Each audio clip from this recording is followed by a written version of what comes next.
16th, 1987, I had my own such moment. And I had this moment of inspiration that I had been a chemist. And as a chemist, I was hired to teach in a program called tropical biology. Don't ask me why. I told my college, I don't know anything about tropical biology. If you're okay with that, I'm happy to go teach in Hawaii. They sent me to Hawaii with a group of 35 students. I was 25 years old.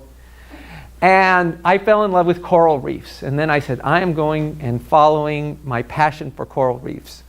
And I got to Australia. And I was a few miles from the Great Barrier Reef, staying on an island called Fitzroy Island. At that point, a girlfriend had decided to join me on my trip. Possibly not a great idea. We weren't getting along harmoniously. And so we had a very huge blowout, and I took off to go sit under the stars and look at the Southern Cross. That's what this image is, the Southern Cross. If you've ever had the pleasure of seeing the Southern Cross in the Southern Hemisphere, it's a beautiful sight.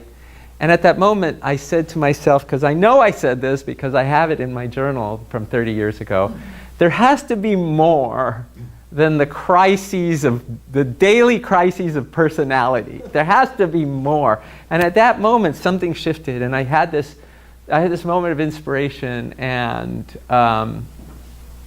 I felt expanded. I had this sense of presence, of being beyond my body, of feeling connected to everything. I had this sensation of energy, and I know that this group probably hears a lot about energy, and I'm going to talk a little bit about it today. And then I heard this voice. I actually feel like I fell into a reverie, sleep state, I don't know what. And I heard a voice that was about as close, I hope you don't mind me doing this, as this. And it said, "You are greater than you ever imagined." And I love that you laughed at that. It was a revolution, because I knew that voice wasn't talking about me specifically. It was talking about you and me. And then I thought, we've underestimated ourselves. And the fact that there's this voice speaking to me, that moment changed my life. I shifted from chemistry I decided I had to shift out of chemistry, come back to the US, figure out what I was studying. Was it education, psychology? I didn't know. I moved to Tucson because they had a consciousness studies program at the University of Arizona.